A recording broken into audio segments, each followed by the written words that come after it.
push this book and you have to observe what happens when I push this book.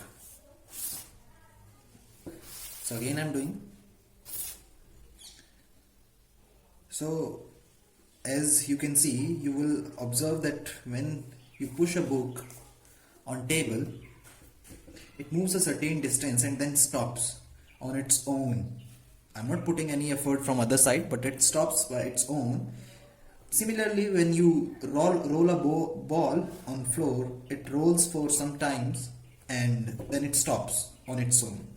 The book and the ball stop due to force called frictional force. So this book stopped because of frictional force, and or simply friction between two surfaces, we can say. Because of friction it stopped. Now what all characteristics of friction have? So friction always acts between two surfaces in contact. So as you can see, the surface of book, the lower portion of book and the upper portion of table are in contact, and that's why friction occur between always two surfaces in contact. Yeah, it should be in contact, and then it always acts in opposite direction. Now let's see it like this. So let's draw a direction of force over here, or let me put this pencil in the direction of force. So direction of force is toward the point of this pencil, whereas let's again move this book and we can see the force of friction is in the direction of this pen's nib. So force of friction is always in the opposite direction of the applied force.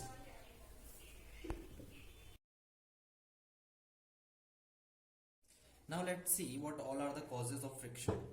So as we have discussed that force of friction is opposite direction. So what is the reason behind force of friction?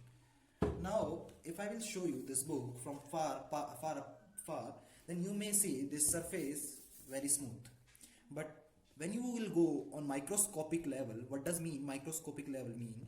It means when you will see it by near, very near, not over here you can see, but yes, as you can see small these kind of lines, and if you will see it from any microscope, you can come to know that these surfaces, both this table and this, like some irregularities you can see like this, and there are many irregularities which are microscopic, means very small. So when you will see it from microscope, you will see there are irregularities in these both surfaces, and when I move these irregularities, what happens, they interlock with each other. Now let's take example of this, and let's see, let's suppose this is another surface, and these kind of this irregularity in this surface, which is like it can have different kind of irregularities, the crust and depth kind of, I will tell you by drawing. Suppose this is the surface of upper object and this is the surface of lower object. So they got interlocked with each other. How they got interlocked? Suppose this is sliding over this and this goes inside this, and then it interlocks its both the irregularities. So that's why friction force occur. The force applied need to be greater than the force of friction object of to move. Now if I have to apply a force on it, it should be greater than the friction.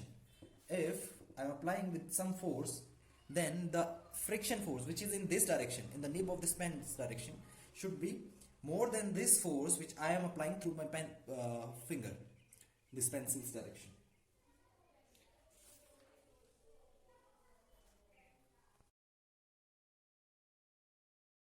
As we already learned this classification of force, force can be classified into two, contact and non-contact. Then contact can be classified into muscular and friction force, and then non-contact, magnetic force, gravitational and electrostatic force.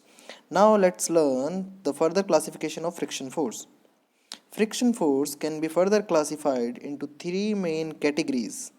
The first one is static friction, which is static. Second one is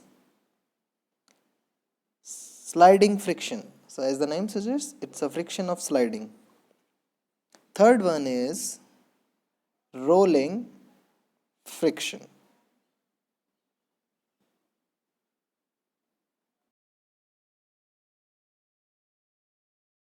Now let's learn what is static friction. As static,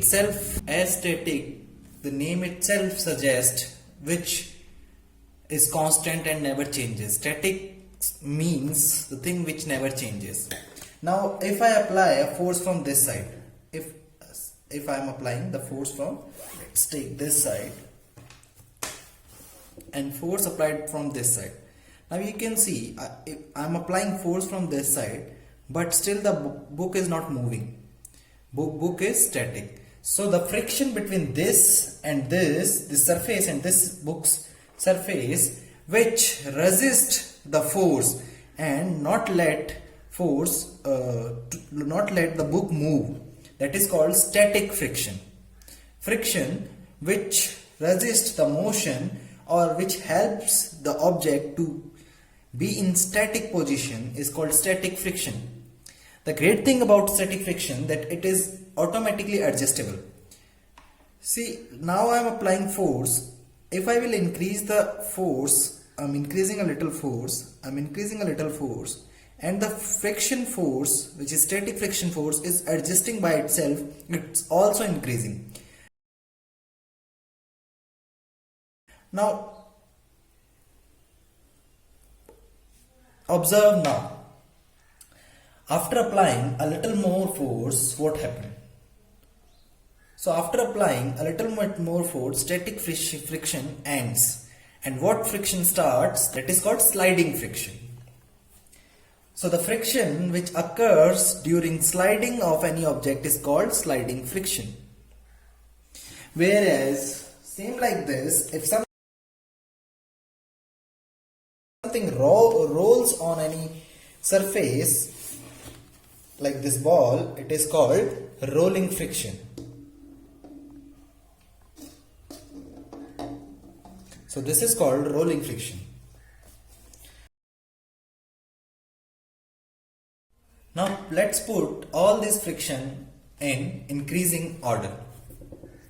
So the static friction is the highest, and sliding friction is the medium, and the rolling friction is the least.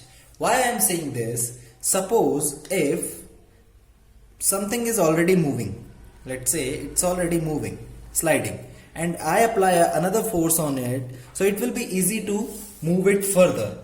Now why it is happening? Because body is already in motion and there is no static friction. So that's why I said static friction is more than sliding friction, because it opposes the motion more than the sliding friction. And this rolling friction is the least because it opposes the force or motion the least.